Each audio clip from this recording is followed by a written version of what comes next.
Okay. All right. Great. We are recording.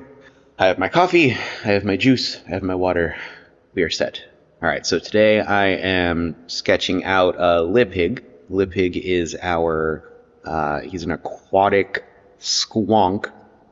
So Squonk, for those of you who don't know, is a cryptid who hails from mainly from the Appalachian regions, at least in our real world here.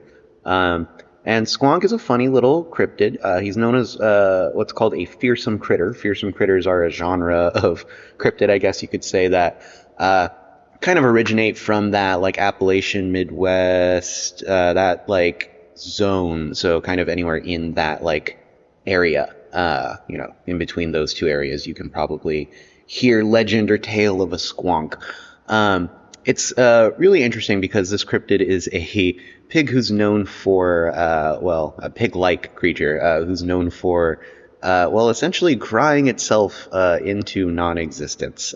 So the squonk is, the legend goes that it is such an ugly and unattractive creature that when it becomes aware of this fact, it cries and dissolves into nothingness. Now, this dissolving is also kind of a defense mechanism. That's why no one has ever captured a squonk.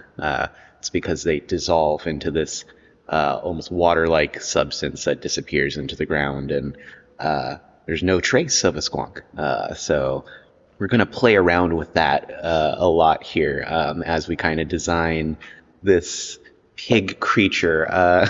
So kind of playing around. He's aquatic, so he's got some water elements to him. So you can see I'm trying to work with that here, trying to make him look like he's dripping. I've kind of decided to go with like duck webbed feet for some reason. I don't know, something about that seemed really right. I think at first I was trying to make it like he was melting into the ground, but you'll see here I reversed that decision in a little bit.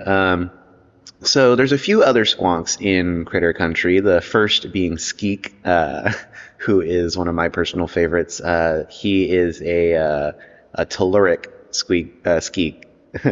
He is a telluric squonk, so his whole motif is he's more based on like acid and dissolving and decay, things like that. So his whole line kind of deals with destroying curios,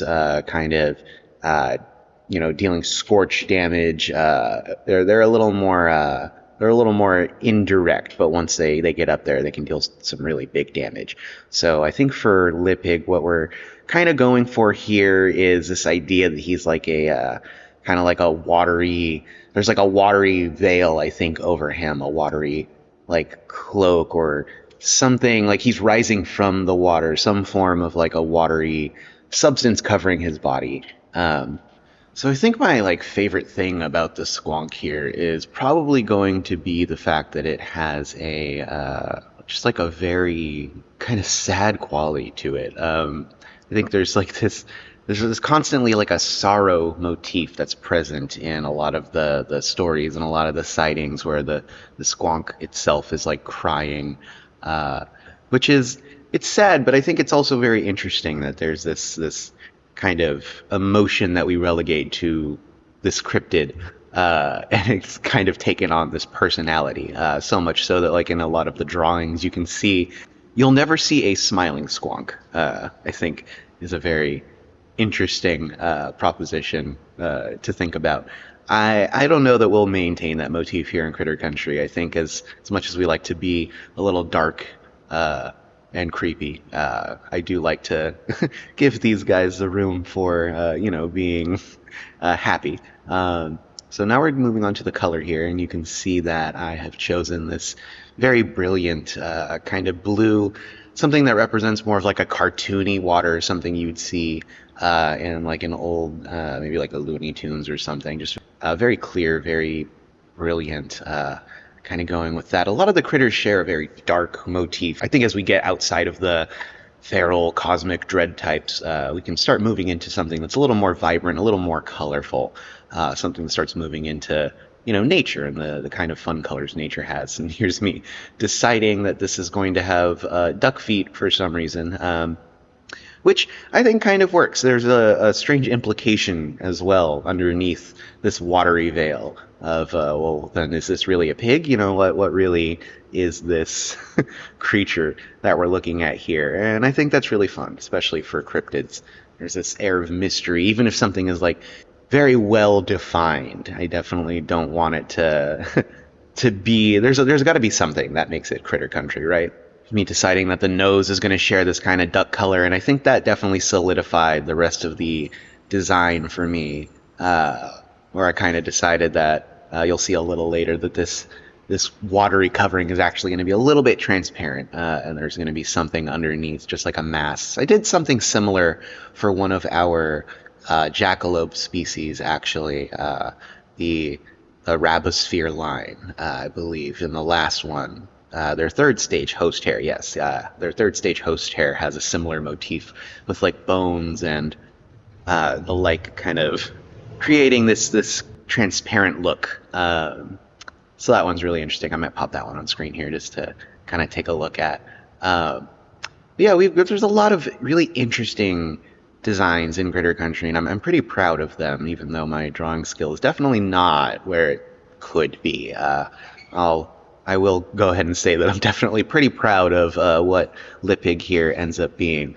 But this is definitely an exercise in learning how to draw, shall we say. So now I'm definitely, now I've decided to kind of fill in the mass of the body here. You saw me kind of mess up the layers originally, and here's me correcting that error to finish that off.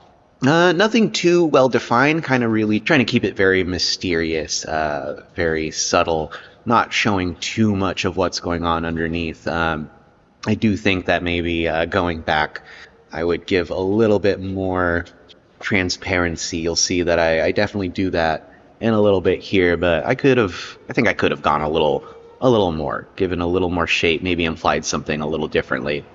Still, I think it works for what we're doing here. He definitely still comes across as a sad little water pig. So we are now shifting around the layers and getting ready for our shading here. So this is me. So my idea, or my philosophy, I guess, behind shading is very simple. I usually just pick the color that is being chosen or being shaded over. And then I will pick the complementary color to that, and I will go much darker. And then simply go over that with a much lower opacity on its own layer. And that's how I do a lot of my shading. I think I'm not saying that as like you should do that. I think you can very clearly see that there are... it doesn't quite look the best, and I have to make a lot of adjustments in order to kind of figure out what really works for this particular piece. But it's been a learning experience. You can see I added in a little sun to try and give my lighting some direction here. You can see that I've added in a kind of miniature sun here, and I am using that as a way to kind of think about what the lighting would look like in real life. I think this is my latest, I'll say, advancement in my technique, and I think it's somewhat helpful. Although I think my color choices could definitely use some help. So that's one of those. I'll defer to anyone in the comments for any suggestions on how I can make my shading look a little better, especially with the style that we're going for here in Crytter Country. Something that's a little more cartoonish, but still trying to maintain a dark and mysterious vibe at times. So as we're kind of rounding out here, we're gonna go ahead and put our mark on it, and let's see what that final card looks like. All right, so looks like there's Lipig there with his abilities. Let's go ahead and just read that off really quick. So we have leave no trace. So if I'm KO'd outside of a tussle is our fight phase or our attack phase in Crytter Country. So if you KO him outside of that, he will not be worth any points. That's the main way that you get points in Crytter Country, is by knocking out your opponent's critters, or by them being knocked out by other means. So that's a pretty big benefit if you're using him, and it goes along nicely with his ability here, which is going to be Dissolve. So with Dissolve, he'll deal 3 damage. For a free move, that's really good. Usually 1 to 2 is about what we see for free moves. And this move comes with a pretty big drawback in that even though it deals 3 damage, he will also take 3 damage. So you can see along with his health, that would kind of instantly take him out. So at the very least, his first stage is definitely more of a one and done, almost kind of a spell. But once he starts leveling up, maybe gets a little stronger, who knows? This might pair very interestingly with how his other stages function. So thank you for joining us today for drawing Lipig here, our Aquatic Squonk, and I'm really happy with how he turned out. So stay tuned for more, and hopefully we'll get some more critters going here soon.